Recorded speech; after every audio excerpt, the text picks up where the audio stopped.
You've been waiting for motivation your whole life, waiting to feel ready, waiting for the right moment, waiting for that surge of energy that makes starting feel easy, that makes the hard thing feel possible, that makes you finally become the person you've been telling yourself you're about to become. And sometimes it comes.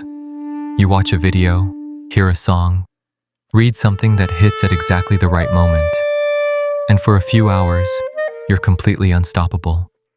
You make the plan, you write the list, you start, and then it disappears, quietly, without warning, without explanation, and you're back where you started. Except now there's also a layer of guilt sitting on top of everything because you had it and you lost it again. So you wait for it to come back. That cycle, waiting, surging, crashing, waiting again, is not a character flaw. It is not laziness. It goes much deeper, and it always has been this way. That is what happens when you build your entire system on the most unreliable foundation that exists. Motivation is not a strategy. It never was. And the sooner you stop treating it like one, the sooner everything actually changes. Because what you've been calling a discipline problem, what you've been blaming on your personality, your focus, your willpower, was never about any of those things. It was always about the foundation you were building on. Motivation feels like fuel. It feels like the thing that powers action. But that is exactly backwards. Motivation is not the cause of action. It is a byproduct of it. It is what your brain produces after you start moving, not before. The feeling of motivation, that rush, that clarity, that sense of momentum, is your brain's reward for already being in motion, which means waiting for motivation before you act is like waiting for a fire to produce wood. Neuroscientist Dr. Andrew Huberman has talked extensively about how the dopamine system actually works. Dopamine is not a pleasure chemical the way most people think. It is an anticipation and drive chemical. It is what moves you toward things. And here is the critical part. Dopamine is released during the pursuit, not just at the moment of achievement. Your brain is designed to generate drive through action, not before it. The sequence matters enormously. Every time you wait for motivation before starting, you are waiting for a biological response that can only be triggered by the thing you're waiting to do. It is a loop that never starts, a door that only opens from the inside. And the motivational content industry, the speeches, the videos, the quotes, the coaches, has built an entire billion-dollar ecosystem on keeping you in that loop. Consuming motivation is not the same as generating it. It never has been. Here's what's actually happening when you can't make yourself begin. Your brain's primary directive is not productivity. It is not success. It is not becoming the best version of yourself. Its primary directive is survival, which in practical terms means conserving energy, avoiding discomfort, and steering toward the familiar. Starting something new, something difficult, something uncertain. Every single one of those things triggers a low-level threat response in your brain. Not panic, just enough resistance to make the couch feel more reasonable than the desk, enough friction to make tomorrow feel more viable than right now. Psychologists call this present bias, the brain's tendency to overweight immediate comfort against future reward. The future version of you who has the thing you want feels abstract. The discomfort of starting right now feels completely real. So the brain chooses comfort, every time, unless you give it a reason not to. There is also something called the intention-action gap, the space between deciding to do something and actually doing it. Research consistently shows that intention alone, no matter how strong, is one of the weakest predictors of follow-through. The people who close that gap are not more motivated than the ones who don't. They've simply built different systems. Systems that don't require them to feel ready. Systems that don't depend on a feeling that was never reliable. Discipline is not willpower. That distinction matters enormously. Willpower is a finite resource. Study after study has shown that it depletes with use, a phenomenon called ego depletion. Every decision you make, every temptation you resist, every moment you force yourself to focus draws from the same limited pool. By the end of the day, that pool is nearly empty, which is why the most disciplined people are rarely the ones white-knuckling their way through every moment. They've designed their environment and routines so they need willpower as rarely as possible.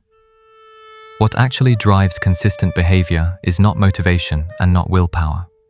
It is identity and systems. Psychologist James Clear, building on decades of behavioral research, makes the case that every action you take is a vote for the type of person you believe yourself to be. The action follows the identity, not the other way around. That sequence matters more than anything. The person who goes to the gym, even when they don't feel like it, isn't doing it because they're more motivated than you. They're doing it because they have decided at the identity level that they are someone who goes to the gym, and systems, the structures, routines, and environmental designs that make the right action easier and the wrong action harder remove the decision entirely. The behavior becomes automatic before the resistance has time to mobilize. There is a particularly damaging story that motivational content has sold to an entire generation. That readiness is a feeling you'll recognize when it arrives. That someday you'll wake up and the fear will be gone and the path will be clear and you'll just know it's time. That the right conditions will align and starting will feel natural and obvious and completely right. That feeling never comes. Not for anyone. Not for the people you admire most. Steven Pressfield calls the force that keeps you from starting the resistance. And he makes a point worth sitting with. The closer something is to your actual purpose, to the work that matters most to you, the stronger the resistance becomes. It is not a sign that you're not ready. It is a sign that the thing genuinely matters. The resistance is always loudest right before the most important work. That is not a coincidence. That is how it operates. The people who do the work anyway, who write the first terrible paragraph, who make the first awkward call, who show up to the gym with zero energy and do half a workout, they are not operating from a different emotional state. They have simply stopped negotiating with the feeling. They've accepted that the feeling is completely irrelevant to the action. Ready is a decision, not a feeling. And it's one you make before you feel it, not after. Not one moment before. Stop chasing the feeling, start building the system, shrink the start. The biggest mistake people make is treating beginning as a significant event. It isn't. The brain resists magnitude. It does not resist small, so make it so small that resistance has nothing to grab onto. Not an hour at the gym, 2 minutes, not the whole chapter, 1 paragraph, not a full diet overhaul, 1 different meal. The goal is never the 2 minutes itself. Remember that. The goal is the neurological pattern of starting, of proving to your own brain that you are the kind of person who begins. The rest builds from there. Design your environment before you need your willpower. Remove friction from the things you want to do. Add friction to the things you want to stop. Put the book on the pillow. Delete the apps.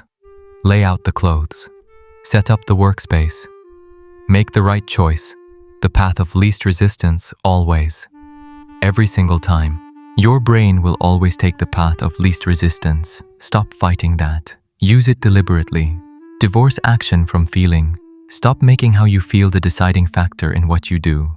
You do not negotiate with the part of your brain that wants comfort. You act in spite of it. Not with aggression, with complete indifference. The resistance is there. You see it. You act anyway. Over time, the gap between the resistance and the action shrinks, always. Not because the resistance disappears, because you stop giving it authority it was never entitled to have. Build identity before behavior. Every time you do the thing when you didn't feel like doing it, you cast a vote for who you are. You are not trying to hit a goal, you are trying to become a person. And that person acts differently than the one still waiting to feel ready. Ask yourself not what you want to achieve, but who you need to become. Then act like that person today. Not perfectly, just once. That is enough. Because every single time you do, you are not just completing a task, you are building evidence. Evidence that you are the kind of person who follows through. Evidence that the gap between who you are and who you want to be is not fixed or permanent. Evidence that is more powerful than any motivational speech you have ever consumed or ever will. That evidence is yours to keep. Motivation will come back, it always does. But when it does, it won't be what drives you anymore. It'll be a passenger, a nice feeling to have on the days it shows up, completely meaningless on the days it doesn't. Because by then, you'll have something motivation could never give you on its own. Proof. Proof that you showed up when you didn't want to. That you started when you weren't ready. That you did it on the hardest days. And you did it anyway. That proof is what motivation was always pretending to be. The real thing. The thing that actually moves people forward. Not a feeling someone else gave you for 60 seconds. A record of who you actually are. Built one decision at a time, whether you felt like it or not. Stop waiting to feel it. Go build the evidence instead. The version of you that you keep waiting to become is not waiting for motivation. That version already started. Go start right now.